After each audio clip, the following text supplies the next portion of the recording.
There is no denying that the majestic killer whale, also known as orcas, reigns supreme in the deep ocean, asserting dominance over even formidable creatures like the great white shark. These impressive animals, recognized for their intelligence and captivating interactions with humans, have also been linked to alarming incidents, including a significant maritime disaster. In January 1971, the Robertson family set out on an epic sea adventure that would push their survival skills to the limit. On their 43-foot schooner called the Lucette, the family, including 2 teenagers and twin 10-year-old boys, was unaware of the daunting challenge ahead. 17 months into their voyage, while sailing near Central America, their lives changed dramatically. In a rare and frightening event, a group of killer whales struck their boat. The attack was so devastating that it shattered the Lucette's wooden hull and caused it to sink rapidly. From that moment on, the family, along with a hitchhiking student, faced a dire struggle for survival.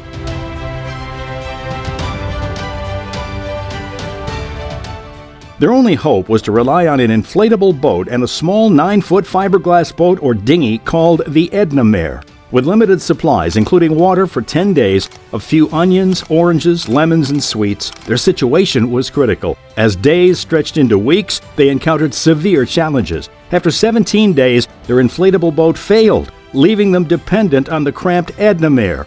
Life in this tiny boat was harsh. Space was so limited that they had to take turns sitting on the only dry spot, while the rest remained partially submerged. Nevertheless, their resourcefulness and determination to survive were astounding. They ate flying fish that landed in the raft and skillfully caught Dorado and the turtle with an improvised spear made from a paddle. Turtles became their primary food source, providing meat, eggs, and blood for survival. Lynn, the mother and a former nurse, came up with a life-saving but gruesome method to keep the family hydrated. Aware that the rainwater they collected was tainted with turtle blood and offal, making it dangerous to drink, she resorted to using enemas. This technique, using tubes from a ladder rung, ensured the water bypassed the digestive system, reducing poisoning risk. After 38 excruciating days adrift, their nightmare ended when they were rescued by a Japanese crew who spotted their distress flare. This traumatic experience left a lasting impression on the family.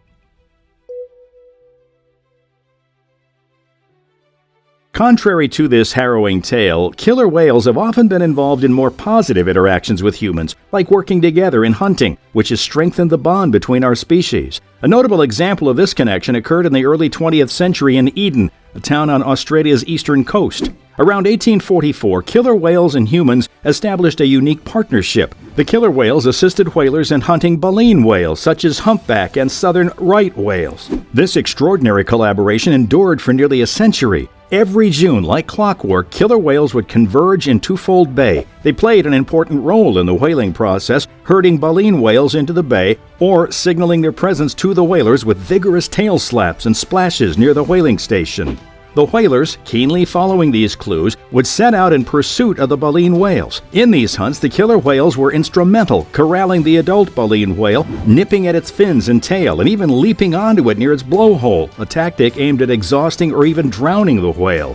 A whaler would then deliver the final blow with a harpoon and a killing lance. One exceptional killer whale, known as Old Tom, stood out for his active involvement. Frequently, he would seize the tow rope at the start of the chase and later grip the harpoon line in his teeth, impeding the baleen whale's escape. Tom's distinctive behavior left clear marks on his teeth, serving as a piece of evidence of his significant role. Following the capture and killing of the baleen whale, the whalers would leave the carcass floating for a day or two. During this time, the killer whales would feast on specific parts of the whale, primarily the lips and tongue. This practice, known locally as the law of the tongue, was seen as a sign of respect for the unique relationship between the whalers and the killer whales. It's also likely that the tongue was a nutritional favorite for the killer whales. This mutualistic bond in Eden had its roots in the practices of the indigenous Australians, particularly the Thawa people of the Yuin Nation. Their deep connection with the killer whales was part of their dreaming, and it's believed to have existed long before European settlers arrived.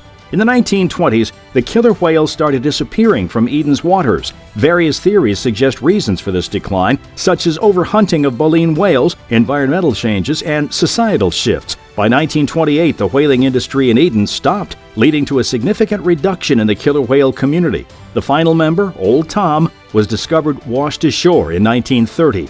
These events showcase the killer whale's ability to peacefully coexist with human activities in their natural ocean habitats. Nevertheless, a few incidents have highlighted the potential consequences of their high intelligence and sensitivity to the environment. In November 2006, a noteworthy incident unfolded in San Diego involving a killer whale trainer named Ken Peters. This event showed the unpredictable nature of these majestic yet formidable marine animals. In the midst of a routine performance where trainers and killer whales usually engage in close, choreographed interactions, the unexpected happens. Suddenly, Kasatka, a 5,000-pound orca, deviated from her usual behavior and dragged trainer Peters underwater by his feet. This unexpected action was uncommon, as captive killer whales are generally trained for specific behaviors and not known for aggressiveness toward their trainers. As Kasatka held the trainer underwater, the situation quickly intensified, revealing the immense power and dominance of these creatures in their aquatic realm. Peters, in a desperate struggle for survival, had the formidable task of freeing himself from the whale's grip. Though the whale's actions might have seemed playful from its perspective, they were undeniably dangerous and life-threatening for the trainer. Despite the perilous situation, Peters demonstrated remarkable composure and managed to free himself from Kasatka's hold. The incident showed the risks of close human-animal interaction with wild and large marine creatures like killer whales. Perhaps the shocking incident at SeaWorld's Shamu Stadium in Orlando, Florida, February 24, 2010, stands out as one of the most tragic killer whale attacks in history. Dawn Brancho, a 40-year-old animal trainer, faced an uncommon and unprovoked attack from one of the orcas she deeply cared for. Her fatal end came when a magnificent killer whale named Tilikum unexpectedly leaped against the tank's glass side, violently grabbing her by the waist in the whale holding area that afternoon. Tilikum was among the largest orcas at SeaWorld and had previously been involved in incidents resulting in human injuries and fatalities, but this particular event marked a rare and distressing chapter in SeaWorld's history, prompting an in-depth examination of the park's operational practices. Paula Gillespie, an eyewitness, recounted the initial tranquility, with Brancho peacefully interacting with Tilikum. However, the situation quickly turned chaotic, with the whale forcefully nudging the trainer with its nose, accompanied by thrashing and bubbles. This incident ignited a debate on the morality of keeping such large, intelligent, and social creatures in captivity.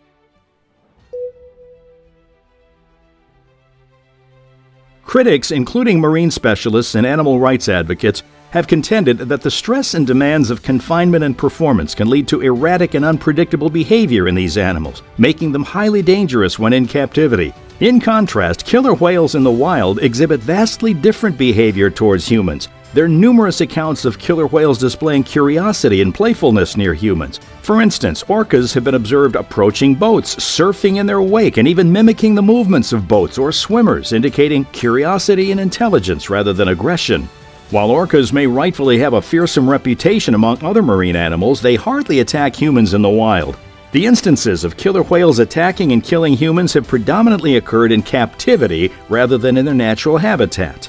Researchers are currently investigating two main theories to explain these behaviors. The first theory suggests that these killer whales may be engaging in a new trend or fad, a behavior not uncommon in orca populations. Such fads, often started by younger members, involve adopting novel behaviors that can quickly spread within the group. The second theory proposes that these actions could be reactions to negative experiences with boats, possibly due to injuries from collisions or entanglements. In recorded sea incidents, orcas have mainly targeted sailboats or catamarans, displaying a peculiar fascination with the vessel's rudders. Their tendency to bite at the rudders has led to occasional substantial damage, rendering the boats inoperable. While some attacks have been intense enough to sink the boats, the fortunate outcome is that all individuals on board were rescued safely. This behavior has been noted in a critically endangered group of orcas in the Iberian Peninsula. The group involved in these incidents includes both young and adult orcas, with one adult female known as White Gladys identified as a prominent figure in the initial attacks. Researchers speculate that White Gladys may have had a negative encounter with boats, possibly involving entanglement in fishing gear. The Iberian orca subpopulation is critically endangered, with a count of only 39 orcas in the last comprehensive census in 2011. The orca's main prey, the Atlantic bluefish tuna, migrates along routes that bring them close to human activities like fishing and recreational boating. This proximity raises concerns about the potential impact of pollution and disruption to their natural food sources. Marine pollution poses a substantial threat to killer whales and other marine mammals, impacting their health and behavior. The National Oceanic and Atmospheric Administration's Office of Response and Restoration has emphasized various ways in which pollution and human activities affect these majestic animals. One significant effect of marine pollution on whales is exemplified by oil spills, with the 1989 Exxon Valdez disaster serving as a notable example. The spill released 11 million gallons of oil into Alaska's Prince William Sound, which profoundly impacted the local killer whale populations. The oil spill resulted in the deaths of approximately 22 killer whales, 250 bald eagles, 300 seals, 3,000 otters, and 250,000 seabirds. Contrary to prior assumptions, the spill revealed that marine mammals couldn't reliably detect and avoid oil. To this day, resident killer whale populations in Prince William Sound grapple with the enduring challenges of recovering from the spill's effects. Therefore, preserving these magnificent creatures should be our top priority given their perceived value and intelligence in interacting with humans. Their cognitive abilities demonstrate remarkable connections with us, but this is only possible when they're allowed to live and thrive in their natural habitats, free from captivity. It's important for us to recognize that despite their endearing appearance, these animals are wild, deserving freedom in their habitats rather than being trained as entertainment puppets. So if we genuinely love and respect them and want their happiness, we should let them live peacefully in their natural environment.